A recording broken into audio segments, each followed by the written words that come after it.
நீங்கள் பார்த்து கொண்டிருப்பது உங்கள் ஜாஷுவா டிவி. சகல ஜனங்களுக்கும் நற்செய்தி.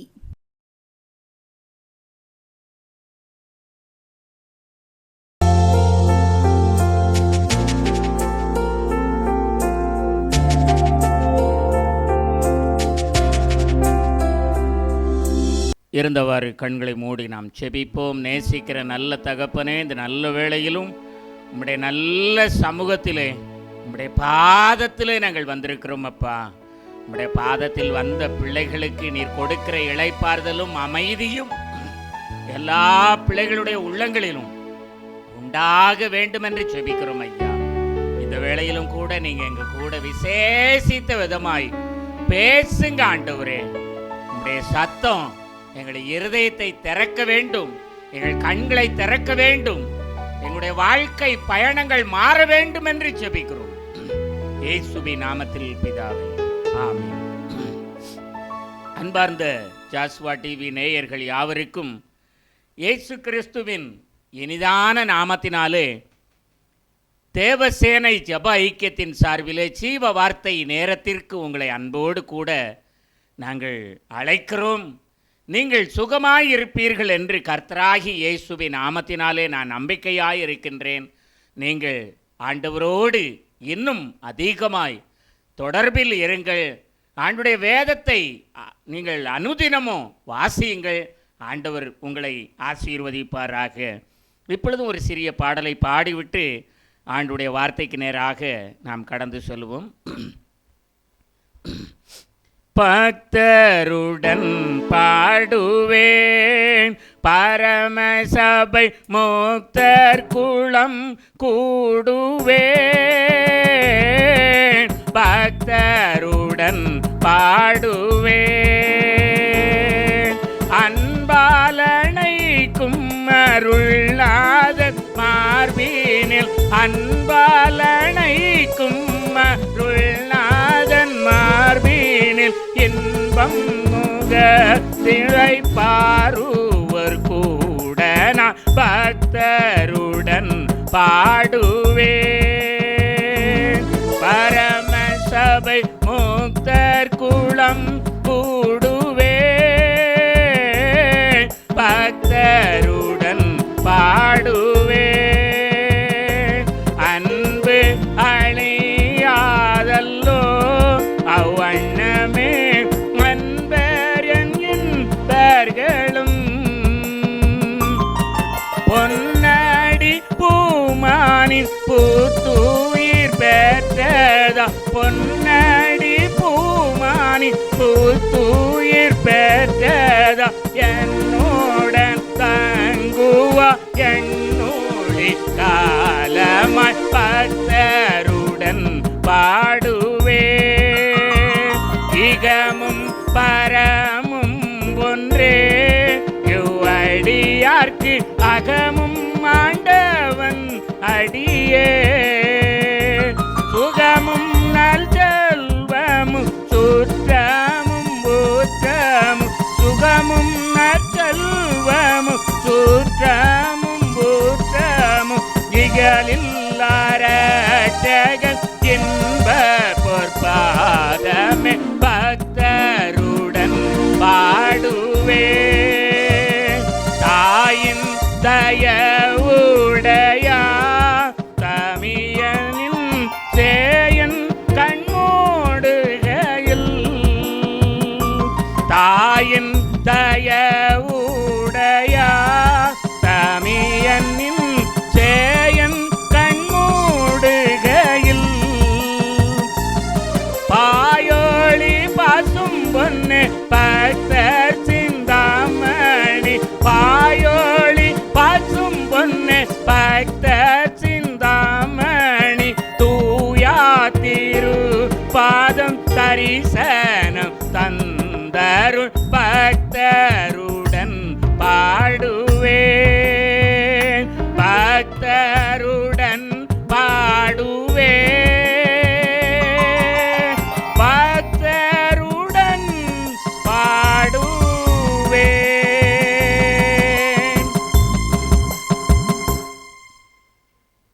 நாம் சிந்திக்கும்படியாக தெரிந்து கொள்ளப்பட்ட தலைப்பு மறக்கக்கூடாதவை என்ற தலைப்பிலே நாம் சிந்திக்கின்றோம். ஒன்று, கர்த்தரை மறவாதே என்று நாம் சிந்தித்தோம். 2, வேதத்தை மறவாதே என்று சிந்தித்தோம். 3, ஆண்டவர் செய்த நன்மைகளை மறவாதே என்று சொல்லி நாம் இப்பொழுது சிந்திக்க அழைக்கப்பட்டிருக்கின்றோம். ஆண்டவர் நம்மை தேடி வந்து நமக்கு நன்மை செய்திருக்கிறார். என் அன்புக்குரியவர்களே, யாராலும் கிரகிக்க முடியாத அளவுக்கு, மனிதனுடைய மூளைக்கு எட்டாத அளவுக்கு ஆண்டவரால் மட்டும்தான் ஆசீர்வதிக்க முடியும். ஆகவே தான் அவரை நாம் மறக்கக்கூடாது. பிரியமானவர்களே, அநேக நேரங்களில் நாம் மறந்து போய் விடுகிறோம். எதில் மறக்கிறோம்? கர்த்தரை ஆராதிப்பதிலே மறக்கிறோம். அநேக நேரங்களில் பார்த்தோன்னா கல்யாண வீட்டுக்கு, ஆலயத்துக்கு போகிற நேரத்தில் கல்யாண வீட்டுக்கு போய் அங்கே போய் நின்று விடுகிறோம். நம்முடைய நேரத்தை அங்கே செலவழிக்கிறோம். இப்படியாக அநேக காரியங்கள் நான் சொன்னால் சொல்லிக்கொண்டே போகலாம். அன்புக்குரியவர்களே, அப்படியெல்லாம் நாம் ஆண்டவரை மறந்து போய்விடுகிறோம். ஆனால் வேதம் சொல்லுகிறது, கர்த்தரை என்ன செய்யக்கூடாது? மறக்கக்கூடாது.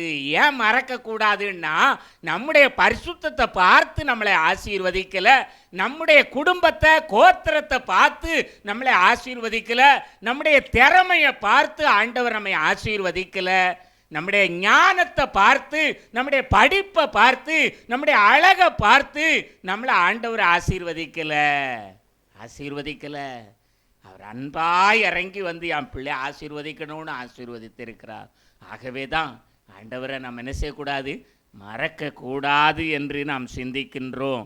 நீங்கள் சங்கீதம் 103ஆம் சங்கீதத்திலே 103ஆம் சங்கீதம் 2வது வசனத்தை நாம் வாசிக்கும் பொழுது, என் ஆத்துமாவே கர்த்தரை ஸ்தோத்தரி, அவர் செய்த சகல உபகாரங்களையும் மறவாதே. 2 வாரங்களில் நாம் சிந்தித்தோம், கர்த்தராகிய ஆண்டவரை மறக்காதீங்கன்னு உப ஆகமத்தின் புஸ்தகத்தில் இஸ்ரவேல் ஜனங்களுக்கு மோசே உபதேசித்தார். 2வதாக சங்கீதக்காரனாகிய தாவீது இந்த உலகத்தில் நான் வேதத்தை மறக்காதபடிக்கு கர்த்தர் என்னை பக்குவப்படுத்தி இருக்கிறார் என்பதை நாம் சிந்தித்தோம். 3வதாக கர்த்தர் செய்த நன்மைகளை நம்ம என்ன செய்யக்கூடாதான்? மறக்கக்கூடாது. ஏன்னா நம்முடைய திறமையை பார்த்து, நம்முடைய அழகை பார்த்து, நம்முடைய அன்பை பார்த்து, நாம் ஏசப்பா மேலே வச்சிருக்கிற கிருபையை பார்த்து நம்மளை என்ன செய்யலை? ஏசப்பா நம்மளை ஆசீர்வதிக்கலை.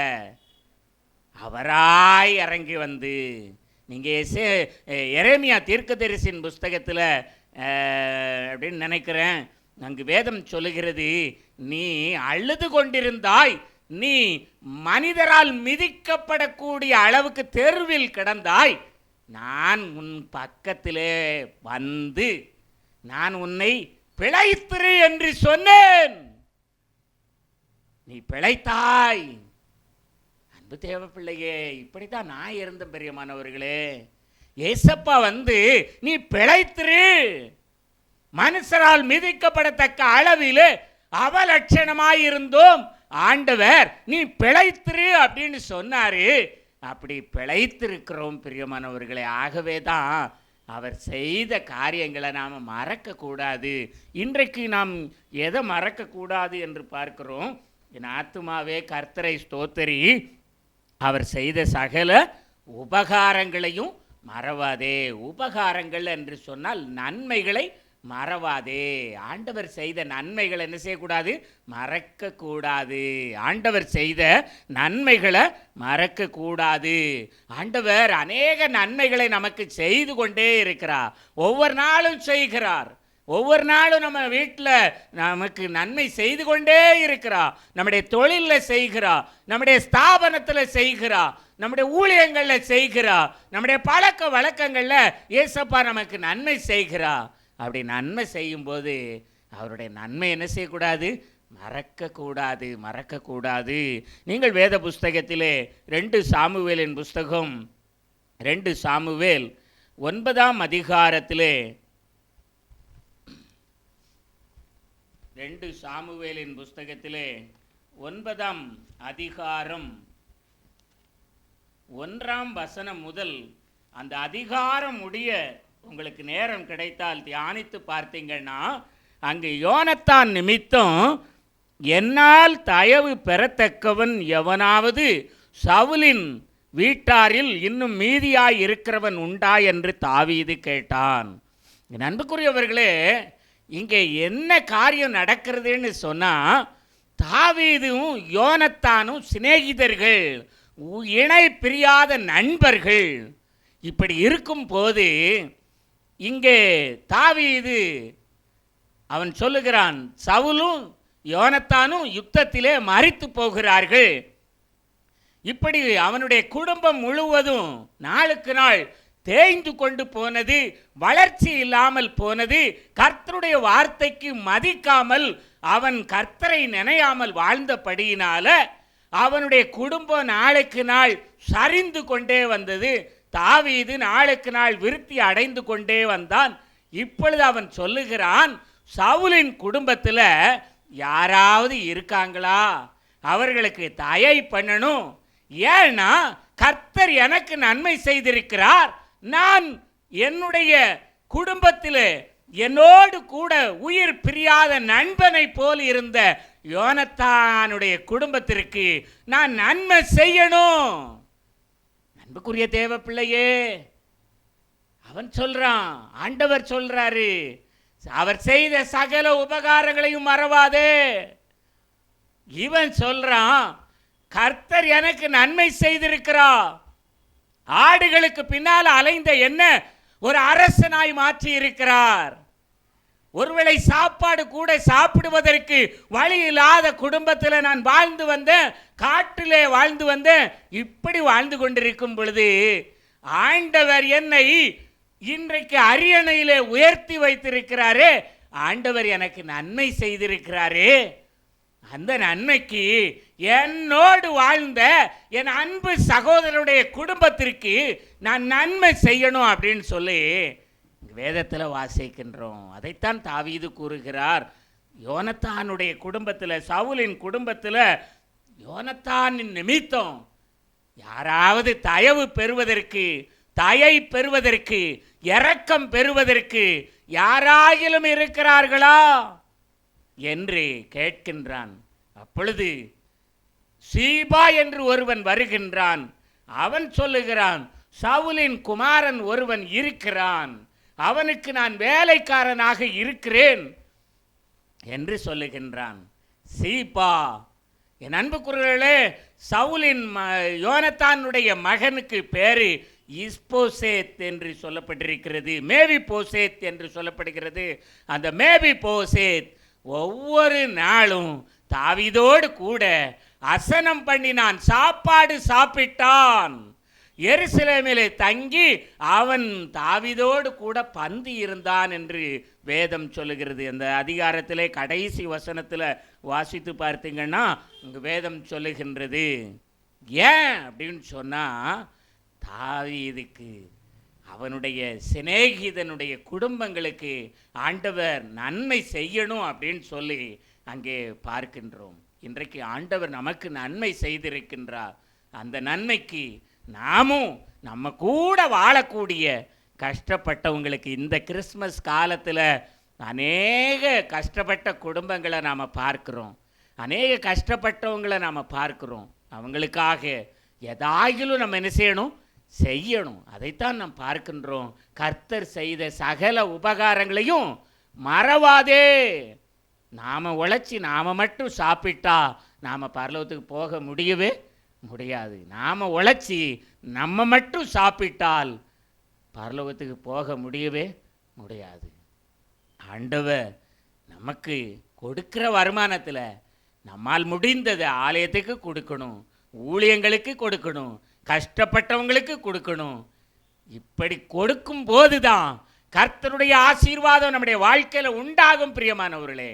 அப்படிப்பட்டவங்களை பார்த்து தான் ஆண்டவர் சொல்லுகிறார், அவர் செய்த சகல உபகாரங்களையும் மறவாதே மறவாதே. கர்த்தர் அநேக நன்மைகளை நம்முடைய வாழ்க்கையில் செய்திருக்கிறாரு. எங்கள் வீட்டிலலாம் பார்த்தீங்கன்னா, என் கம்பெனியில் 3 நாய் கிடக்கு, என் வீட்டில் 1 நாய் கிடக்கு, இன்னும் ஒரு பூனை கிடக்கு. கிட்டத்தட்ட ஒரு நாளைக்கு கிட்டத்தட்ட ஒரு 100 ரூபாய்க்கு பக்கம் ஆகும். அவ்வளவு இந்த உயிரினங்களுக்கு செலவழிக்கிறோம். ஒருவேளை நம்ம உழைச்சி இன்னும் ஒரு 4-5 உயிரினங்கள் என்ன செய்யணும்? காப்பாற்றணும். அது ஒரு ஆசை. என் அன்புக்குரிய தேவ பிள்ளையே, நானே சாப்பாட்டுக்கு வழி இல்லாமல் இருந்தேன். ஆனால் இன்றைக்கு என்னை வாழ்வித்த ஆண்டவர் என் உள்ளத்தில் இப்படி ஒரு சந்தோஷத்தை கொடுத்திருக்கிறா. என் அன்பு தேவ பிள்ளைகளே, அவர் செய்த நன்மைகளை என்ன செய்யக்கூடாது? உபகாரங்களை மறவாதீங்க. அப்படி வாழ்ந்திருக்கும் போது அநேகருக்கு நம்மால் முடிந்த நன்மைகள் என்ன செய்யணும்? செய்யணும். அப்படி செய்தா கர்த்தர் மேலும் மேலும் நம்மளை என்ன செய்வார் தெரியுமா? ஆசீர்வதிப்பா. அந்த காலத்தில் ஒரு பழமொழி சொல்லுவாங்க, இறைக்கிற கிணறு தான் ஊறும், இறைக்காத கிணறு நாரும் அப்படின்னு சொல்லுவாங்க. அன்புக்குரியவர்களே, ஒவ்வொரு நாளும் இறைச்சா அந்த கிணத்துல உள்ள தண்ணியை வெளியேற்றினால் அந்த கிணத்துல தண்ணீர் ஊறுமா. அப்படி இறைக்காம விட்டுட்டா தண்ணீர் என்ன செய்யுமா? நாரும் அப்படின்னு சொல்லுவாங்க. என் அன்பு பிள்ளைகளே, என் அருமையான தேவ பிள்ளைகளே, தேவ விசுவாசிகளே, உங்கள் வாழ்க்கையில் கர்த்தர் செய்த உபகாரங்களை மறவாதீங்க. கர்த்தர் உங்களை வாழ்விக்கும் போது உங்கள் வாழ்க்கையில் அநேகரை நீங்களும் வாழ்விப்பதற்காக உங்கள் வாழ்க்கையை ஆண்டவர் ஆசீர்வதிக்கிறார். நீங்கள் ஆசீர்வதிக்கப்படும் போது அநேகரை ஆசீர்வாதத்தின் பாதைக்கு நம்மால் முடிந்ததை செய்து நடத்தணும் பிரியமானவர்களே. ஆகவே தான் வேதத்தில் வாசிக்கின்றோம், அவர் செய்த சகல உபகாரங்களையும் மறவாதே. அவர் செய்த சகல உபகாரங்களையும் மறக்காதீங்க. இதுதான் ஆண்டவரை மறக்காத இருதயம். இந்த தாவீதினுடைய உள்ளத்தில் இப்படிப்பட்ட ஒரு எண்ணம் இருந்தபடியினால தான் மேவிபோசேத்தை கூப்பிட்டு எருசலேமில் வைத்து அரண்மனையில் வைத்து பாதுகாத்தான் என்று பார்க்கிறோம். இந்த மேவிபோசேத் எப்படிப்பட்டவன் சொல்லி கடைசி வசனத்தில் வாசித்து பார்க்கும் பொழுது, மேவிபோசேத் ராஜாவின் பந்தியில் நித்த அசனம் பண்ணுகிறவனுமாய் இருந்தபடியினால் எருசலேமிலே குடியிருந்தான். அவனுக்கு 2 கால்களும் முடமாயிருந்தது. ஒருவேளை இவன் முடமான மனிதன், ஒருவேளை காலில் புண்ணு கூட இருந்திருக்கலாம், இவனால் நடக்க முடியாது. யாராவது ஒருவருடைய உதவியினால தான் அவன் எங்கேயும் போக முடியும். இப்படிப்பட்ட மனிதனை இந்த தாவீது நேசித்தா. ஏன் தெரியுமா? கர்த்தர் என்ன வனாந்தரத்தில் அலைந்து கொண்டிருந்த என்ன தெரிந்து கொண்டாரே, இப்படிப்பட்டவங்களுக்கு நான் உதவி செய்யணும்னு சொல்லி அவர் இவனை உயர்த்தும் பொழுது, இவன் உயர்ந்திருக்கும் பொழுது, யோனத்தான் நிமித்தம் சவுல் குடும்பத்தில் யாராவது இருக்காங்களான்னு சொல்லுகிற ஒரு நல்ல மனப்பக்குவம் தாவீதினுடைய உள்ளத்தில் இருந்தது. பிரியமானவர்களே, நம்முடைய வாழ்க்கையில் நாம் இதை செய்யணும். பிரியமானவர்களே, ஒரு அருமையான சகோதரரை நல்லா தெரியும். சின்ன கடையில் வேலைக்கு இருந்தாங்க. அந்த வேலையில் அவங்கள ஆண்டவர் ஆசீர்வதிக்க ஆரம்பித்தார். வேலைக்கு நின்ன அந்த மனிதர்கிட்ட வேலை பார்த்து முடிச்சுட்டு அதுக்கடுத்து அவரே ஒரு கடை விலைக்கு வாங்கி இன்றைக்கு நல்ல ஆண்டவர் அவர்களை ஆசீர்வதித்திருக்கிறார். என் அன்பு தேவ பிள்ளைகளே, இப்படி நம்முடைய வாழ்க்கையில் அநேகரை நாம் சாட்சியாக சொல்ல முடியும். ஆனால் தாவீதினுடைய அனுபவம் அது மட்டுமல்ல. தாவீது வாழ்ந்திருக்கும் பொழுது அநேக சிறுமைப்பட்டவர்களை, அநேக துக்கத்தில் இருக்கிறவர்களை, அநேகர் வியாதியோடு இருக்கிறவர்களை, கடன்பட்டவர்களை, வேதனையில் இருக்கிறவர்களை கூப்பிட்டு உணவு கொடுத்து வாழ்வு கொடுத்து வழிகாட்டினான். அப்படிப்பட்ட மனம் இன்றைக்கு நமக்கும் வேணும் அப்படின்னு சொல்லி ஆண்டவர் விரும்புகிறார். ஆண்டவர் சொல்லுகிறார், என் ஆத்துமாவே கர்த்தரை ஸ்தோத்தரி, என் முழு உள்ளமே அவருடைய பரிசுத்த நாமத்தை ஸ்தோத்தரி. என் ஆத்துமாவே கர்த்தரை ஸ்தோத்தரி, அவர் செய்த சகல உபகாரங்களையும் மறவாதே. அவர் செய்த உபகாரத்தை, அவர் செய்த நன்மைகளை மறக்காதீங்க. உங்கள் வாழ்க்கையில் ஏசப்பாவை ஒரு நாளும் மறக்காதீங்க. ஏன்னா அவர் நமக்கு நன்மை செய்திருக்கிறார்.